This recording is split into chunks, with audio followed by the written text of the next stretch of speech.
Hello students. बच्चे, हमारा last topic बचा है इस चैप्टर का, दैट इज हेरिडिटी। ठीक है, हेरिडिटी में हमारा लास्ट टॉपिक है that is sex determination. Clear? आज हम पढ़ने वाले हैं अबाउट सेक्स डिटर्मिनेशन। ठीक है बच्चे, सेक्स डिटर्मिनेशन। ठीक है, what is sex determination? Sex determination क्या है? सेक्स डिटर्मिनेशन बच्चे के हम किसी भी ऑर्गेनिज्म के सेक्स को डिटरमिन कर रहे हैं कि वो मेल है या फीमेल है या उसका जेंडर क्या है। ठीक है, उसके सेक्स को डिटरमिन कर रहे हैं, that is sex determination. And in humans, ठीक है, ह्यूमंस में सेक्स डिटर्मिनेशन कैसे होती है? The determination of sex bye it's genetic constitution. Genetic constitution से जो हम सेक्स डिटरमिन करते हैं, वेदर इट इज मेल और female, that is sex determination. Clear? अब सेक्स डिटर्मिनेशन में जेनेटिक कॉन्स्टिट्यूशन देखते हैं। ठीक है, लेकिन ये जेनेटिक कॉन्स्टिट्यूशन अगर हम ह्यूमंस में देखें तो बच्चे होती क्या है? Number of chromosomes. कितने number of chromosomes? Clear? Chromosomes. अब वैसे आपको पता है कि पर सेल में, हर ह्यूमन बीइंग में कितने क्रोमोसोम्स होते हैं? 46 क्रोमोसोम्स। और ये पेयर में प्रेजेंट होते हैं। 46 क्रोमोसोम्स होते हैं, पेयर में कितने हो गए? 23 पेयर ऑफ क्रोमोसोम। क्लियर है बच्चे? अब इनमें से भी जो 23 पेयर ऑफ क्रोमोसोम्स होते हैं बच्चे, उसमें से जो 22 फर्स्ट 22 पेयर होते हैं, ठीक है, फर्स्ट 22 पेयर ऑफ क्रोमोसोम्स होते हैं, उनको क्या बोलते हैं? ऑटोजोम्स। क्या बोलेंगे बच्चे? ऑटोजोम्स। क्लियर है? तो 23rd पेयर होता है बच्चे, जो लास्ट पेयर होता है क्रोमोसोम का, उसको हम बोलते हैं सेक्स क्रोमोसोम। क्या बोलेंगे? Sex chromosome. सेक्स क्रोमोसोम भी बोल सकते हैं, या क्या बोलेंगे? एलोसोम्स। क्या बोलेंगे बच्चा? एलोसोम्स। अब देखो, सिंपल सी बात, 23 पेयर ऑफ क्रोमोसोम्स होते हैं, जो 22 पेयर ऑफ क्रोमोसोम्स होते हैं पहले, उनको बोलते हैं ऑटोसोम्स। ऑटोसोम्स क्या होते हैं? जो नॉर्मल कैरेक्टरिस्टिक्स, ठीक है, कैरी करते हैं from one generation to another. Normal characters हो गए like hair colour, height, skin colour, ये सारी चीजें जो कि डिटरमिन नहीं करती वेदर इट इज मेल और फीमेल। इससे जो ये ऑटोसोम जितनी इंफॉर्मेशन कैरी करते हैं, ये डिपेंड नहीं करती बच्चे मेल या फीमेल। क्लियर है?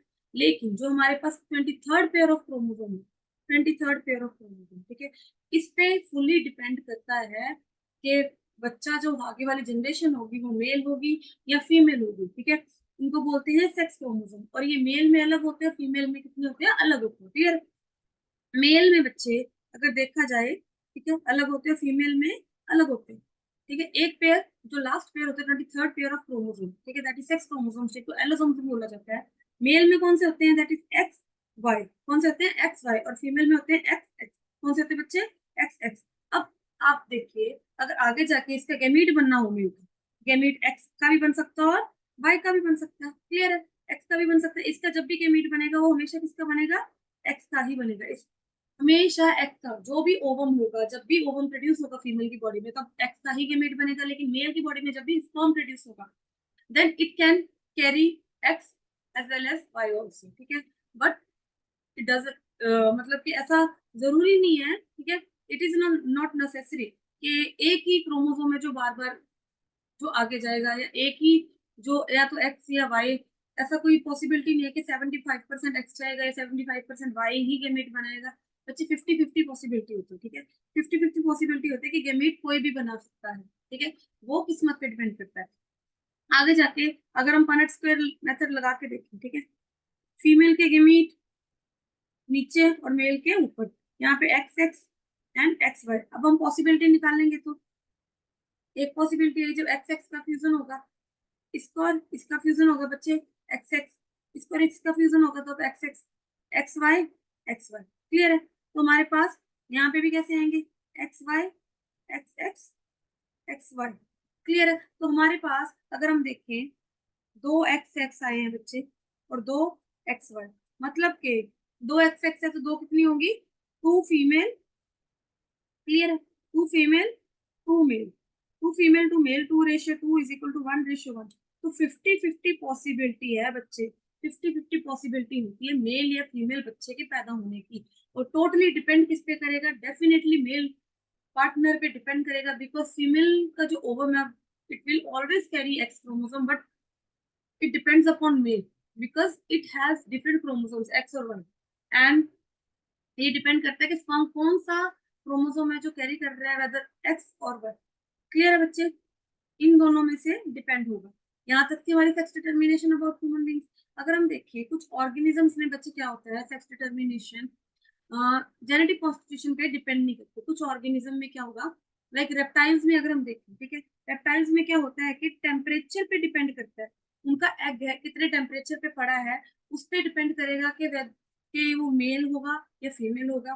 कुछ और ऑर्गेनिजम्स लाइक स्नेल्स, ठीक है, क्या आ गया, स्नेल्स, वो अपना बच्चे जेंडर खुद चेंज कर सकती है, अपने आप वो मेल बन सकती है, फीमेल बन सकती है। ऐसे कई बार क्या होता है कि कई ऑर्गेनिज्म पे इन्वायरमेंट पे भी डिपेंड करता है, मेल होगी या फीमेल होगी। लेकिन अगर अगर हम ह्यूमन बींग्स के केसेस में देखें, ठीक है, ह्यूमन बींग्स के केस में देखें तो हमेशा क्या होता है, जेनेटिक कॉन्स्टिट्यूशन ही हमारे जो बताएगी मेल होगा या फीमेल होगा। अच्छा बच्चे, यहाँ पे मैं थोड़ी एक्स्ट्रा नॉलेज देना चाहूंगी। कई बच्चे लाइक पूछते हैं कि जो किन्नर होते हैं, ठीक है, ये सारी चीजें होती है, डिसऑर्डर्स हैं या कोई मतलब कि कोई बीमारी है या कोई एबनॉर्मेलिटी है। तो बच्चे ये क्या होता है, कोई किसी तरह के डिसऑर्डर नहीं होता, लेकिन हाँ एबनॉर्मल नंबर ऑफ क्रोमोसोम्स जब आगे पास होते हैं, लाइक सेक्स क्रोमोसोम हम बोलते हैं, मेल में एक्स वाई होते हैं, फीमेल में एक्स एक्स होते हैं। तो गेमीट फॉर्मेशन के दौरान नॉर्मल तो हमें एक ही क्रोमोसोम आगे जाना चाहिए, ठीक है, या यहाँ से वाई जा सकता है, ठीक है, एक एक क्रोमोसोम ही आगे जाके फ्यूजन होगा जब दोनों का, तो दो क्रोमोसोम जाएंगे। लेकिन कई बार क्या होता है कि एक पार्टनर से दोनों क्रोमोसोम आगे आ जाते हैं और एक पार्टनर से एक ही क्रोमोसोम आता है, तो ट्रिप्लॉइड बना देते हैं। क्या बनाएंगे, ट्रिप्लॉइड बना देते हैं। या ये हो सकता है कि एक मेंबर से एक ही क्रोमोसोम आए और दूसरे मेंबर से कोई भी क्रोमोसोम ना आए। तो ऐसे क्या होता है कि हैप्लॉइड बिल्कुल एक ही क्रोमोसोम रह जाता है। उस टाइम भी ऐसी जो ट्रांसजेंडर वाली कंडीशन आती है, ठीक है, ट्रांसजेंडर्स ऐसे ही बच्चे प्रोड्यूस होते हैं जब सेक्स क्रोमोसोम की जो नंबर है वो एबनॉर्मल नंबर रह जाता है, उस टाइम जो ट्रांसजेंडर्स है वो प्रोड्यूस होते हैं। क्लियर है? ठीक है, यहाँ तक हमारा था सेक्स डिटर्मिनेशन। इसके बाद हमारा जो हेरिडिटी का चैप्टर बच्चे वो कंप्लीट हो चुका है, ठीक है। इस चैप्टर के बाद हम चैप्टर स्टार्ट करने वाले हैं, दैट इज एवोल्यूशन। क्लियर है? इसके बाद जो नेक्स्ट चैप्टर होगा वो हमारा एवोल्यूशन के बेसिस पे होगा। मुझे पता है कि आपका सीबीएसई में चैप्टर नहीं है अवेलेबल, लेकिन कई बच्चे जो आगे जाके नीट की तैयारी करना चाहते हैं, अगर वो ये चैप्टर को देख रहे हैं तो बहुत ही अच्छा रहेगा उनके लिए, ठीक है। तो नेक्स्ट चैप्टर हम इसी के बारे में पढ़ने वाले हैं। तब तक के लिए थैंक यू।